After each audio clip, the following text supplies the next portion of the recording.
Would you buy a car that was powered by red-hot magma from active volcanoes? This sleek supercar has a staggering 1,700 horsepower, but it also has another claim to fame. It runs completely on renewable energy sources. When we think of eco-friendly cars, we think of Tesla, but just like all the other manufacturers, even Elon Musk has had his fair share of issues. Now, there might be a solution to those problems. And we could help save the planet at the same time while still rocketing along at 250 miles per hour. They're calling it the world's first Mega GT and an extreme megacar. And if you ask us, they're not too far off. This is the Koenigsegg Gemera, a vehicle that could very well be the beacon of the future of the industry. But before we accelerate into how this sleek ride can save the world and stop the icebergs from melting, let's talk about it as if it were just any other hypercar. We've only been introduced to this beast recently, having been unveiled on March 3rd of 2020 during an online broadcast by Koenigsegg. It's classified as a 4-seat hybrid Grand Tourer, meaning that for a supercar, it's actually got a ton of space. Most lightning-quick rubber-burning hypercars are 2-seaters in order to reduce weight and focus more on performance. However, the Gemera, even with its roomy interior, can reach 250 miles per hour. That's over 400 kilometers per hour, placing it way up there in the top tier of the industry, with just a handful that would edge it out in a drag race. It can zip from 0 to 62 miles an hour or 100 kilometers in a mere 1.9 seconds, and has all the fancy gadgets and stunning door mechanisms to go with it. However, remember that this car is a hybrid, part electric, part traditional engine. Well, somewhat traditional. If the driver wants to, they can choose to isolate the lightweight 800V battery, which enables the Gemera to go full-on electric for up to 31 miles or 50 kilometers. Keep in mind that when going full electric, you do miss out on the adrenaline-pumping sound of a real engine. You still want one for yourself? Then get in line, because there will be a limited run of just 300 cars, each roughly for $1.9 million. Ka-ching! We've heard that the Gemera could be revolutionary for the environment, and that's because of something that they're calling the TFG engine. Any guesses what that stands for? Thrust Force Grunt? Nope. Believe it or not, tiny, friendly, giant. But we'll rewind to that a little bit later. So when you hear about eco-friendly or electric car companies, what's the name that comes to mind? Tesla, right? With the help of Elon Musk's enormous brain, Tesla is leading the charge for environmentally friendly vehicles. Think of it this way. The global electric vehicle market size was valued at about $118 million in 2017. By 2025, it's estimated to reach $567 million. What does that mean? That sustainable vehicles aren't going away anytime soon. As an industry leader, Tesla sold 367,500 cars in 2019, which was a new record for the company. But if Koenigsegg and its Volcano-powered technology has any say in it, Elon Musk might soon be knocked off his perch. The 2020 Tesla Model S starts at $79,990. Compare that to the base price of $24,325 for a humble Prius, and you can see that there's clearly a markup for the Musk factor. But take a look at them side by side. You can clearly see the difference in aesthetic. Which is more appealing to you? Exactly.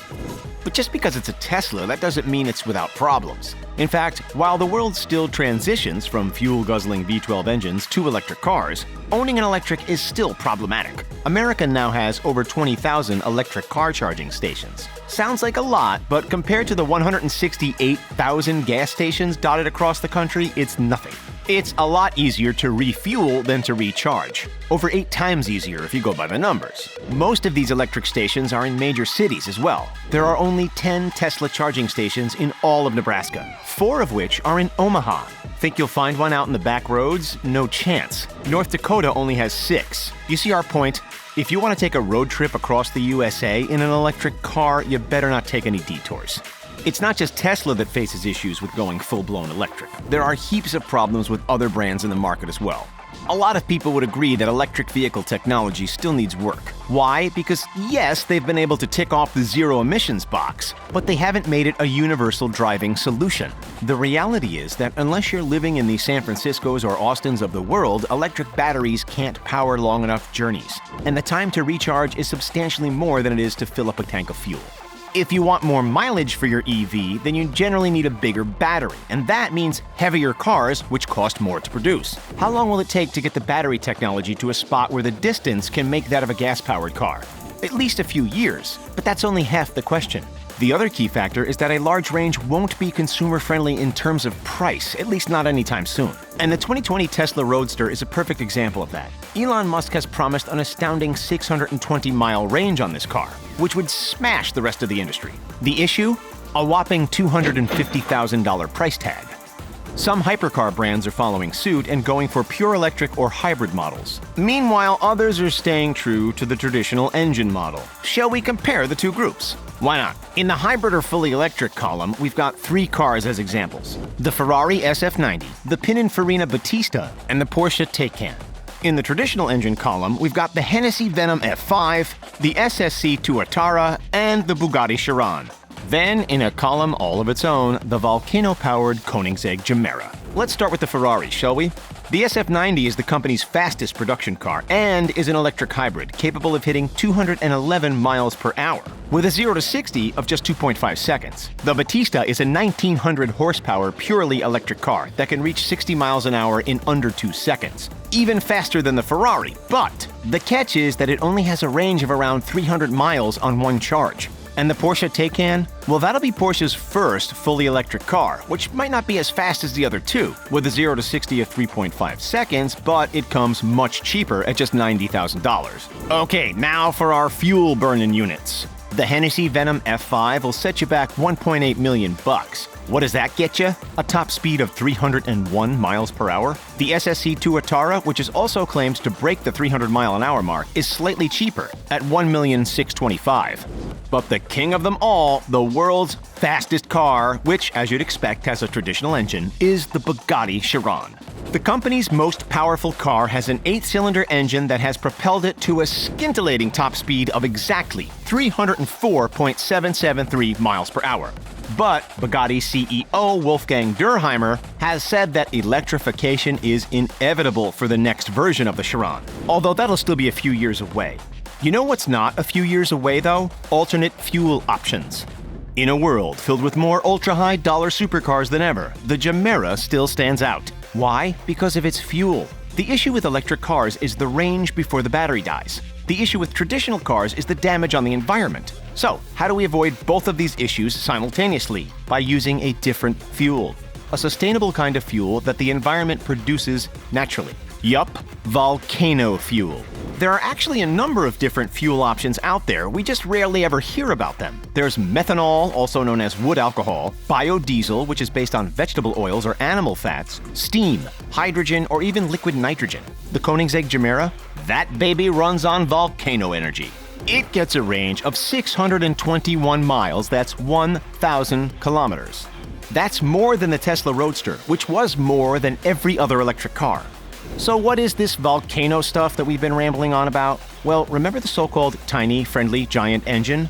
Well, that powerful machine is a 3-cylinder combustion engine that Koenigsegg says runs on 100% renewable alcohol fuel like methanol or ethanol, or yes, even volcanol, which is an alcohol extracted from a volcano in Iceland. Volcanol is cleaner and more natural than the common gasoline that we use today. For years, a company called Carbon Recycling International has used an Icelandic volcano to power a nearby geothermal electricity plant. So who's to say that this concept, while relatively new, couldn't prove to be a major new source of fuel for hypercars? If Koenigsegg can do it, then so could others. Even established car companies like Lamborghini, Ferrari, and Porsche, who have shown that they're not afraid to go down the hybrid route, could experiment with this technology. Could they leverage this new engine to help keep them competitive with Tesla? There's only one way to find out. If volcano-fueled sports cars can become the norm, we could eliminate the problems posed by electric cars. We would then put a halt to the excess energy and pollution needed to create electric batteries in the first place. You see, electric battery production uses a lot of energy, from the extraction of raw materials from the earth to the electricity consumed in the manufacturing process. Extracting volcanol, on the other hand, could be much more environmentally friendly than producing batteries. Okay, now let's forget about electric engines for a moment. Why is Koenigsegg's revolutionary engine and fuel better than a traditional unit? There's the environmental benefit for one, by reducing CO2 emissions usually created in the process of mining oil for fuel.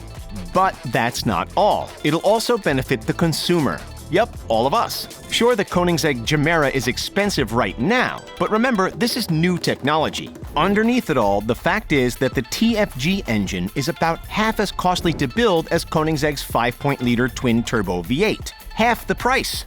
So, if it's cheaper to build a Volcano-powered TFG engine, once the technology is mastered, that should mean that it's cheaper to buy. At the moment, the industry is testing the idea of using Volcanol with hypercars. But if this cleaner, more natural technology can go mainstream and be mass-produced, being used more with typical city cars as well, not only will our vehicles become cheaper to buy, but we could help slow the beast that is climate change. Theoretically, this, combined with the continued growth of electric car technology, could reduce the automobile industry's carbon footprint emissions. Would that stop global warming? It would be a step in the right direction, that's for sure. So, is this a fad, or could it actually change the car world in the not-too-distant future? Share your thoughts in the comments. Then like and subscribe, and we'll see you next time.